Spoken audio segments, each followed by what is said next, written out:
সবুজে সুন্দর আগামী গড়ার প্রত্যয়ে চুয়াডাঙ্গায় স্কুল শিক্ষার্থীদের মধ্যে গাছের চারা বিতরণ করেছে বসুন্ধরা শুভ সংঘ। বসুন্ধরা টিস্যুর সহযোগিতায় আয়োজিত এই কর্মসূচিতে 200 শিক্ষার্থীর হাতে ফলজ, বনজ ও ঔষধি গাছের চারা তুলে দেওয়া হয়।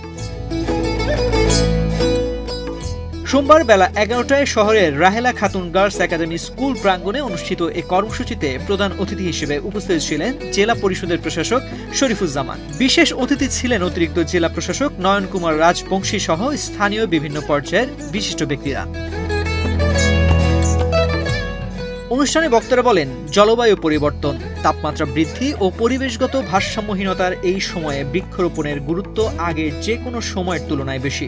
পরিবেশ রক্ষা ও ভবিষ্যৎ প্রজন্মের জন্য বাসযোগ্য পৃথিবী গড়তে সবাইকে গাছ লাগানোর আহ্বান জানান তারা।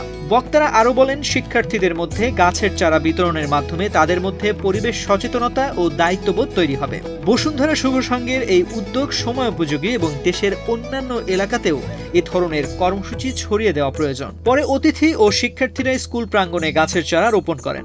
চারা পেয়ে শিক্ষার্থীরা উচ্ছ্বাস প্রকাশ করে জানায়, তারা নিজ নিজ বাড়ি ও শিক্ষা প্রতিষ্ঠানের খালি জায়গায় গাছ লাগাবে এবং নিয়মিত পরিচর্যার মাধ্যমে সেগুলো বড় করে তুলবে।